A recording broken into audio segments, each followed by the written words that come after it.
네, 저희가 여러 차례 전해드렸죠. 전현희 국민권익위원장 거취를 둘러싼 여러 가지 일이 있었고요. 감사원 감사까지 진행이 됐는데 전현희 위원장이 결국 임기를 모두 채우고 지난 27일 퇴임을 했습니다. 좀 뒤에 남겨진 이야기가 여러 가지가 있는 것 같아서 모셨는데요. 어서 오세요. 안녕하세요. 일단 퇴임을 축하드린다라는 표현이 적합할지는 모르겠는데 축하를 드려야 될 것 같은데요. 네. 축하드려도 되는 거죠? 당연히 축하해 주셔야죠. 그러니까 제가 임무 완수하고 음. 네 무사히 복귀했습니다. 그러니까 축하드리는 이유는 임기를 다 채우고 정상적으로 퇴임한 거에 대한 축하인데 그렇게 드려도 되는 거죠? 너무 당연한 거 아닌가요? 아, 당연한 건가요? 네, 당연한 게 당연하지 않은 세상이 이상한 거죠. 후련하십니까? 후련하기도 하고요. 예. 또 자유인의 몸이 됐기 때문에 굉장히 시원합니다. 얼굴이 좀 밝아지신 것 같네요. 네, 그래요? 네. 퇴임하시고 잠은 푹 주무셨습니까? 푹 자지는 못했지만 그래도 마음이 편하니까 마음이 좋은 그래요. 것 같습니다. 그런데 한번 질문 드려볼게요. 그냥 이꼴저꼴 보지 않고 에이 그래 그만두지 이런 생각 혹시 과정에 안 해보셨어요? 저도 사람인데 당연히 그런 생각하죠. 근데 저를 그 중간에 이렇게 던지지 못한 것은 그냥 책임감이고 사명감이었다 생각합니다.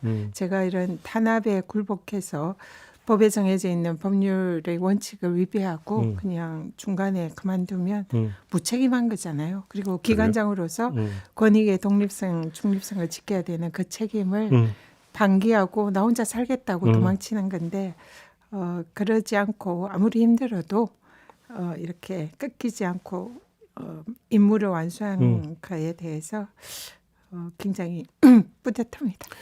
위원장님은 이제 그 퇴임을 하고 떠났지만 감사원은 여전히 계속되고 있는 것 같습니다. 이런저런 이야기가 계속 나오고 있는데 아무튼 감사원에서 지금 벌어지고 있는 일들에 대한 어떤 감상평을 한 말씀 해주신다면. 지금 이제 저에 대한 감사가 표적 감사하고 조작 감사하고 또 굉장히 사실상 중대 범죄 행위였다는 것이 이번에 감사위원회 최종 감사 결과 보고서로 드러난 거거든요. 그러니까 이것을 감추고 은폐하기 위해서 자신들의 범죄 행위가 형사처벌이 될 수 있는 이런 법률적인 부분이 많기 때문에 이 부분을 회피하기 위한 일종의 증거인멸, 은폐 행위다 그런 생각을 합니다. 그렇게 보고 결국은 그걸 주도한 인물이 유병호 사무총장이라고 보시는 거죠. 지금 어제 법사위에서 이제 회의가 있었는데요. 감사원장에 대해서도 뭐 원장을 좌지우지하고 사실상 지시하는 그런 모습을 보면서 이 모든 감사원의 범죄 행위의 정점에는 유병호 사무총장이 있다. 이런 모습을 어제 확인을 했습니다. 유병호 사무총장 그럼 왜 그랬을까요?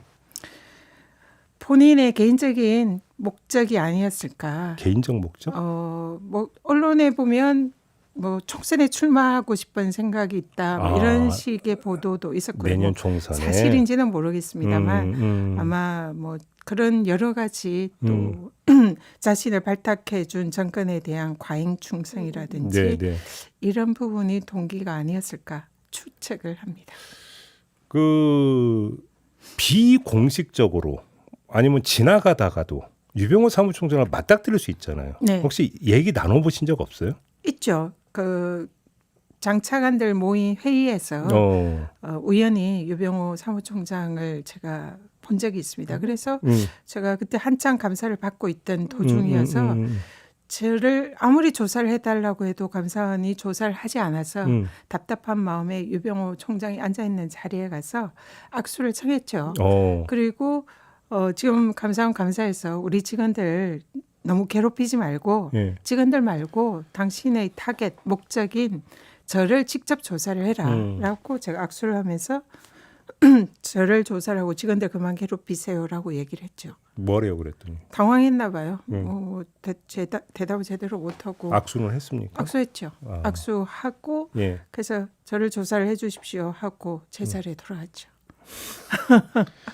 그런데 조사를 안 하더라고요. 끝까지. 아 그래요? 네. 그리고는 제가 조사 거부했다고 감사방해죄로 또 수사 요청 조치를 했습니다. 아무튼 근데 그 위원장님이 또 고발 조치한 거 있잖아요. 네. 그 앞으로 어떻게 될 거라고 전망을 하세요? 그리고 어떻게 돼야 된다고 생각하세요?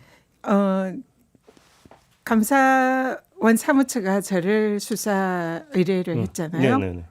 그 대검에 수사 요청했는데 대검이 이제 자신들이 할 일이 아니다 생각을 하고 좀 문제가 있다고 생각했는지 직접 조사를 하지 않고 경찰청으로 이송을 했습니다. 그래서 경찰에서 조사를 하고 있는 상황인데 지금 10개월, 9개월 정도 돼가는데도 경찰에서 이거는 저에 대한 입건도 못하고 피의자 입건도 못한 상황에서 아직 들고만 있는 그런 상황이에요. 그러니까 사실상 정권의 눈치를 보지만 저한테 아무런 범죄 혐의를 확인을 못했다라고 저는 생각을 합니다. 예. 근데 이제 제가 감사원의 불법 수사 조작 감사에 대해서 공수처에 고발한 거 이거는 지금 현재 아주 수사가 잘 진행이 되고 있는 걸로 알고 있고요. 아, 그래요? 네, 그래서 이 부분은 또 이번에 감사위원회에서 사실상 저에 대한 모든 혐의에 대해서 무혐의, 일종의 무죄 판결이죠.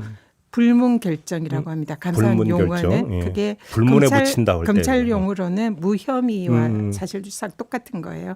그래서 위법 부당함이 없다라는 감사위원회의 최종 판결이 나왔기 때문에 감사원이 지금 거기에 대한 이제 사무처가 법적 책임을 질 일만 남았다. 그리고 공수처가 지금 계속 수사를 하고 있는데 있습니다. 진행이 좀 속도감이 있다. 속도감이 있고 조만간 뭔가 결론이 나지 않을까 기대하고 있습니다. 그렇게 보죠. 그러면 아무튼 위원장님 말고 그 권익위 자체도 이제 모든 게 종결이 된 걸로 이해를 하면 되는 겁니까? 권익위에 네 사실상 감사원이 조사를 한 게 거의 다 이제 저에 대한 건 모든 게 무혐의 결정이 난 거고요.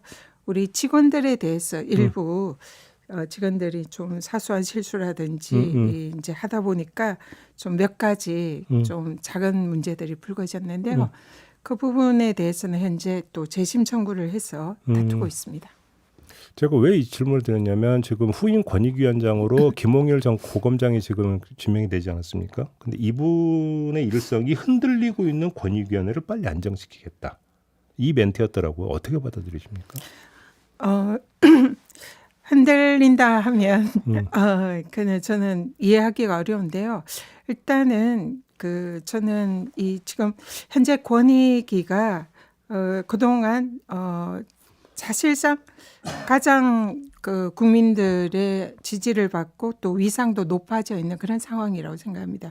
그리고 제가 재임하는 동안에 그러한 공정하고 독립적인 기관을 만들려고 노력을 했고 그런 성과가 어느 정도 있었다 생각하고요. 물론 이제 거기에 대해서 정치적 편향성 그런 누명을 씌우려고 이번 정권이나 감사원이 노력을 했지만 결국 최종적으로 감사위원회에서 그런 편향성이나 문제 위법 부당함이 없었다는 걸 확인을 받았고요. 근데 이런 상황에서 사실 권익위 부위원장은 이미 다 판검사 출신들입니다. 그리고 부패방지 부위원장도 검사 출신이고요. 이번에 위원장 근데 위원장을 이 검사 출신으로 임명을 한 것은 이거는 정권에서 권익위를 이 감사원처럼 또 하나의 감찰기구, 또 정권 대통령의 국정 운영 지원 기관으로 마치 정권의 칼로서 쓰려는 그런 의도가 있는 게 아닌가 그런 우려가 있고요. 사실상 이 권익위는 이 부패 방지 기능도 중요하지만 저는 가장 중요한 게 국민들의 민원을 해결하고 제도를 개선하는 국민 권익 구제 기관. 이 중요하다 생각하거든요. 그러니까 이름도 국민권익위원회입니다. 그런데 이 부분에 대해서는 전혀 경험도 없고 경력도 없는 검사의 역할만 하는 분을 권익위원장으로 앉힌 거는 정권이 국민권익 구제나 민원 해결에 대해서는 사실상 그런 권익의 기능을 도외시한 게 아닌가 하는 우려를 가지고 있습니다. 알겠습니다. 그러자 이제 퇴임하셨고 앞으로는 어떤 활동 계획을 잡고 계신 겁니까? 지금 당장은 이제 좀 어느 정도 좀 정리하는 시간이 필요하다 이런 생각이 들고요. 또 가장 급한 것은 저는 현재는 후쿠시마 오염수, 핵 오염수를 방류를 저지하는 그래서 그걸 고체하고 콘크리트화로 전환을 시켜서 대안을 제시하는 그런 일에 좀 당분간 국민의 한 사람으로서 목소리를 내고 싶습니다. 시간이 짧아서 총선 출마하실 겁니까? 안 하실 겁니까? 그 부분을 차츰 고민을 해보도록 하겠습니다. 차츰. 네. 네. 통영의 딸을 강조하시고 이랬길래 또 이렇게 연결지어서 해석하는 게 있더라고요. 그는 정치적인 해석인 거고요. 저는 바다의 그 근처에 고향을 두고 또 태어나고 자란 그런 입장에서 알겠습니다. 바다를 지키는 일에 국민의 한 사람으로서 알겠습니다. 목소리를 내겠다. 그런 취지입니다. 자, 여기까지 진행을 해야 될 것 같네요. 고맙습니다. 감사합니다. 네, 지금까지 전현희 전 국민권익위원장이었습니다.